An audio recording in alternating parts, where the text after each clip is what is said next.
Yo la Workout Family, je suis très heureux de vous retrouver pour une nouvelle vidéo. Alors pour ceux qui me suivent sur Instagram, vous savez que normalement elle aurait dû sortir samedi et j'ai eu un petit problème de micro. Voilà, il n'était pas branché, enfin il était branché mais je l'ai pas activé tout simplement. Donc voilà, cette fois c'est bon, normalement le son est là, donc vous me direz si le son vous convient. En tout cas, j'espère que vous allez bien, j'espère que le changement climatique et le changement de saison, on va dire, ne vous impacte pas trop. C'est sûr que quand il fait nuit 1 heure plus tôt, c'est peut-être des fois un peu plus difficile d'aller se motiver, et puis c'est une période dans laquelle souvent on est un petit peu plus fatigué. Donc voilà, soyez forts, soyez courageux, et justement c'est dans ce genre de période où vous pouvez un petit peu plus performer que les autres, parce que il y en a certains, ils vont se faire manger par leur démotivation tout simplement. Donc très clairement, redoublez d'efforts en cette période. On se retrouve donc aujourd'hui pour une nouvelle vidéo basket comme d'habitude, et je pense que cette vidéo va vraiment vous plaire parce qu'elle va apporter une vraie plus-value.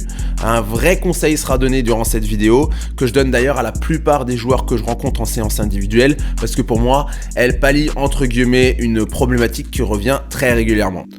Et en plus de ça, c'est un conseil sur le tir, et comme vous kiffez tous shooter, et bah forcément, je suis sûr qu'elle va vous plaire. Alors cette vidéo, elle voit le jour comme d'habitude, grâce à la petite routine du lundi qu'on a sur nos réseaux sociaux, sur Instagram évidemment, le réseau sur lequel je le suis le plus actif. Une question, vos réponses, donc c'est toujours un bon succès, et c'est ce qui me permet derrière de construire mes vidéos YouTube, puisqu'on répond ensemble derrière aux questions, et je vous donne mon avis sur les questions que je peux poser, parce que je peux pas vous répondre directement sur Instagram, ce serait trop long. Sujet de la vidéo aujourd'hui, on s'était posé la question sur Instagram. Quel conseil donneriez-vous à un joueur? L'ultime conseil que vous donneriez à un joueur pour lui permettre de mieux shooter. Pour traiter la vidéo du jour, on va décomposer tout ça en deux parties. Une première partie avec vos propositions. J'essayerai de revenir sur la plupart d'entre elles, même si je pourrais pas revenir sur toutes parce que ça ferait une vidéo beaucoup trop longue. Puis derrière, on va essayer un petit peu de les approfondir. Je vous donnerai un petit peu mon opinion par rapport à ce qui a été dit. Et dans une deuxième partie, forcément, je vous donnerai mon ultime conseil, celui que je donne à la plupart de mes joueurs, celui que je pense vous devriez suivre, puisque on n'y pense pas forcément, et derrière, quand on y pense, il y a des résultats. La vidéo sera sûrement un peu plus courte que d'habitude, et c'est sûrement pas pour vous déplaire. Sachez aussi que les vidéos qui sont un petit peu plus longues, qui ont été faites précédemment, vous pouvez toujours les regarder en vitesse 1.25 ou 1.50. Franchement, j'ai essayé, honnêtement, ça c'est encore très compréhensible et vous gagnez un temps énorme. Juste avant de rentrer dans le vif du sujet, juste avant de vous envoyer l'intro, je vous présente la marque qui sponsorise la vidéo, la marque avec laquelle j'ai signé un partenariat. Je vous présente la marque Derby Ball. Vous le saviez sur Instagram, sur YouTube pas encore. Donc je vous présente la marque Derby Ball, des t-shirts à l'effigie des joueurs NBA, vous avez des suites. Franchement, allez voir sur le site, je vais tout vous mettre en description. Je vous mettrai aussi mon code forcément pour que vous ayez une réduction et derrière vous puissiez soutenir la chaîne. C'est donnant, faites-vous plaisir, en plus c'est bientôt les fêtes. Et il y a des designs super sympas, j'en ai 4 actuellement et je compte en recommander. Faites vraiment un tour, pour tous les ballers qui kiffent ça, n'hésitez surtout pas. Donc voilà, sans plus tarder, on se fait l'intro et puis on se retrouve juste après, let's go.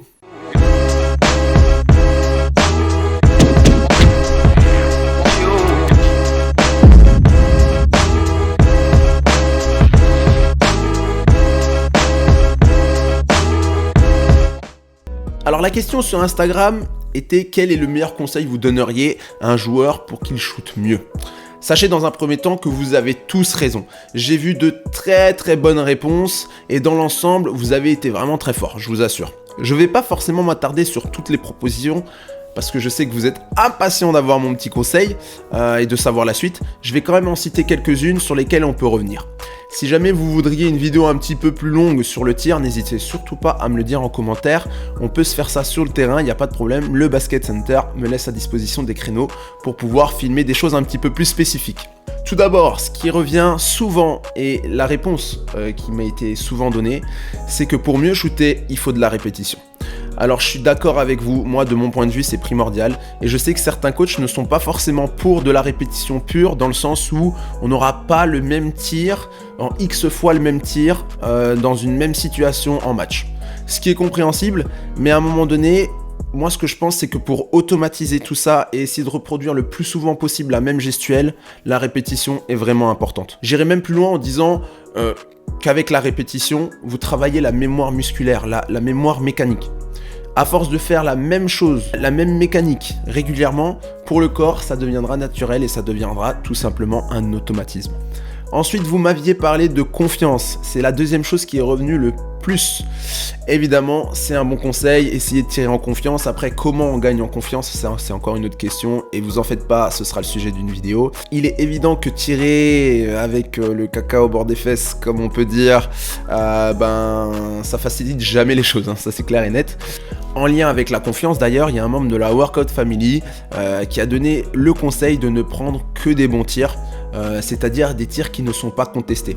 Et j'ai trouvé cette remarque vraiment très intéressante dans le sens où je trouve que justement en sachant que c'est un bon tir, on va se mettre moins de pression de se dire que si on le loupe, on va pouvoir s'en vouloir ou ce sera un mauvais choix. Je sais pas si vous voyez ce que je veux dire, mais quand je prends un tir ouvert, je sais que c'est un bon tir, je sais que je devais le prendre. Donc finalement, si le tir est manqué, je pourrais toujours me raccrocher à ça, je pourrais toujours me dire que au moins je l'ai pas forcé.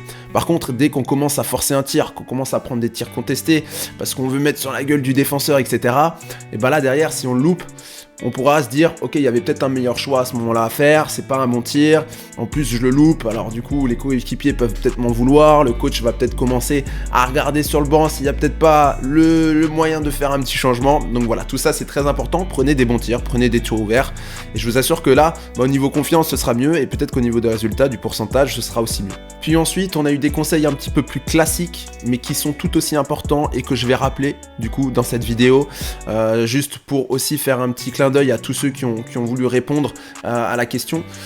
Évidemment, se concentrer sur son tir, sur sa gestuelle de tir, utiliser les jambes, apporter une attention particulière sur la trajectoire, c'est tous des détails qui sont très importants, pour pouvoir améliorer son pourcentage au tir.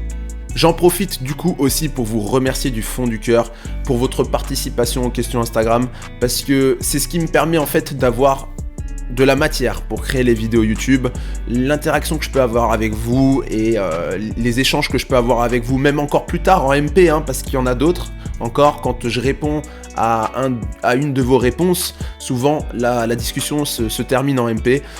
Sachez juste que ça me fait énormément plaisir, et puis de toute façon parler de basket c'est ce qui me fait vivre tout simplement, ça coule dans mes veines, et je pense que c'est pareil pour vous. Donc c'est un réel plaisir de pouvoir communiquer avec vous, de voir que vous échangez avec moi, que vous participez, et pour ça, un grand merci. Passons maintenant à la deuxième partie tant attendue, celle où je vais vous expliquer mon conseil à moi, qui ne fait évidemment pas partie de vos réponses, sinon ce serait trop facile, pour que vous puissiez tout simplement améliorer votre tir. Je préfère vous prévenir tout de suite, ce conseil ne va pas révolutionner votre tir du tout au tout, c'est clair et net. Vous ne deviendrez pas Steph Curry en l'espace de 3 jours grâce à ce conseil, j'en suis désolé, mais je n'ai pas l'habitude de vendre du rêve, donc très clairement, je préfère vous mettre en garde. Par contre, en suivant ce conseil, vous allez remarquer que l'ajustement de vos tirs peut être bien plus efficace, et aussi que vous trouverez sûrement une certaine aisance à accompagner votre ballon vers le cercle. C'est un conseil que je donne à la plupart des jeunes joueurs que j'entraîne, que j'ai en séance individuelle. J'aime toujours voir leur sourire une fois qu'ils ont intégré le conseil, parce que derrière, les résultats peuvent être vraiment intéressants. C'est un conseil que je donne à la plupart des joueurs que j'entraîne, que j'ai en séance individuelle, et voir leur sourire sur leur visage une fois qu'ils ont intégré le conseil, c'est toujours un pur kiff, parce qu'ils se sentent plus à l'aise au moment du tir. Le conseil que je vais vous donner, il est en lien avec la connaissance de votre corps. C'est donc très important de se focaliser sur le ressenti, les messages que votre corps vous envoie. Prenez les paramètres, les infos que votre corps vous transmet, c'est très important pour derrière les apprivoiser et ressentir de quelle manière vous pouvez tirer pour être plus efficace. C'est vraiment cette idée-là qu'il faut se mettre dans la tête. Allez, sans plus tarder, voilà mon conseil. Relâchez-vous au moment du tir. Ça paraît tout bête, mais je vois énormément de joueurs crispés, tendus, parfois même bloqués au moment du tir.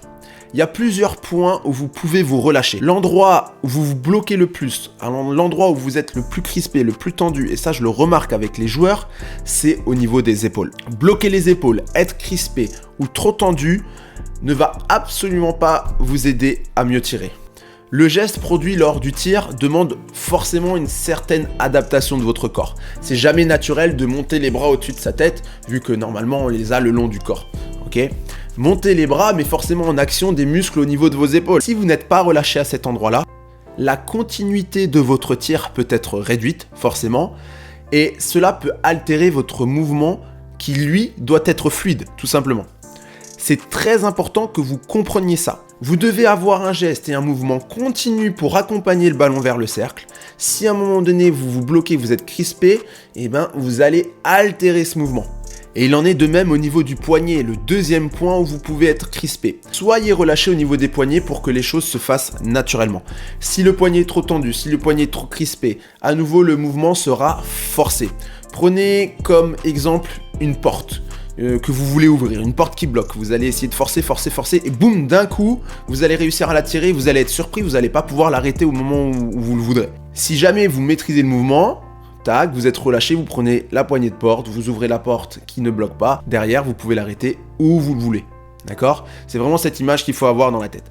Si jamais vous êtes trop crispé au niveau du poignet, que vous mettez une sorte de résistance au moment du tir, boum, le ballon il risque de partir un petit peu n'importe comment, pas de la façon dont vous le voudriez, et derrière, forcément, le tir manque de précision, vous voyez l'image avec la porte, vous n'arrivez pas à vous arrêter au meilleur des moments, et bien là ce sera pareil, vous n'allez pas réussir à relâcher votre ballon au meilleur des moments.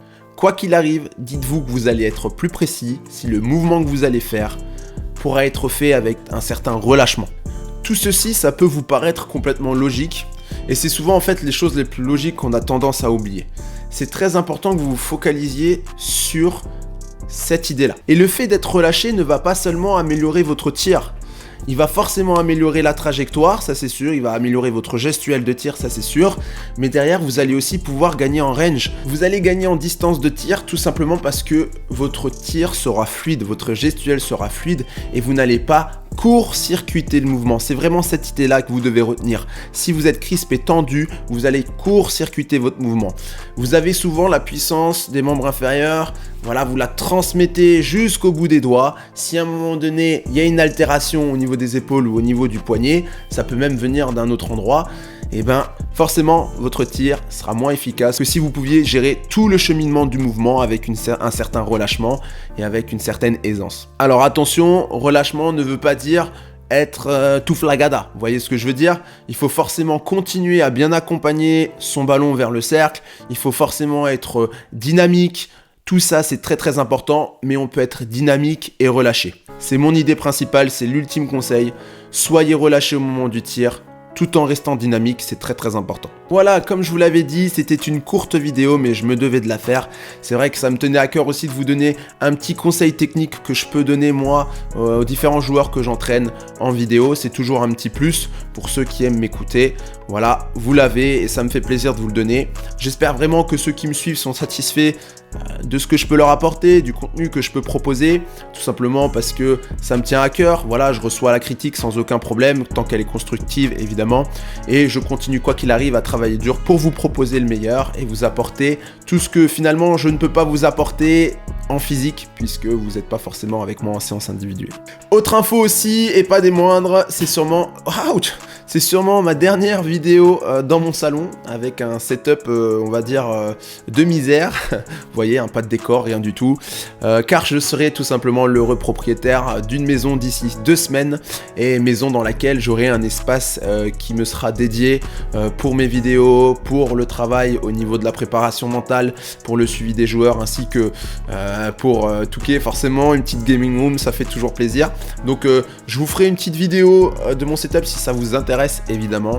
Je vous partagerai tout ça parce que je suis très très heureux de pouvoir devenir propriétaire d'une maison, tout simplement. C'est un rêve, hein. J'avais dit que je l'aurais avant 30 ans, vous m'avez un peu suivi sur Instagram aussi, je vous referai un petit point. J'en ai 30 passés, mais de quelques mois seulement, donc finalement on est dans les objectifs. Donc voilà, je suis très très content et je vous présenterai tout ça et ça me donnera encore plus envie de faire des vidéos et d'en tourner régulièrement. En attendant, j'espère vous voir toujours plus nombreux sur la page Instagram. J'espère garder votre soutien le plus longtemps possible. N'hésitez surtout pas à liker, partager, abonnez-vous à la chaîne, abonnez-vous sur Instagram. Et surtout, si vous avez des questions ou quoi que ce soit, n'hésitez pas à me les mettre en commentaire. N'hésitez pas à m'envoyer un message sur Instagram. J'essaye d'être le plus disponible possible pour vous. Et puis, la Workout Family, tout simplement, merci d'être là, de me donner la motivation chaque jour. Je vous dis à très très vite. Ciao, ciao.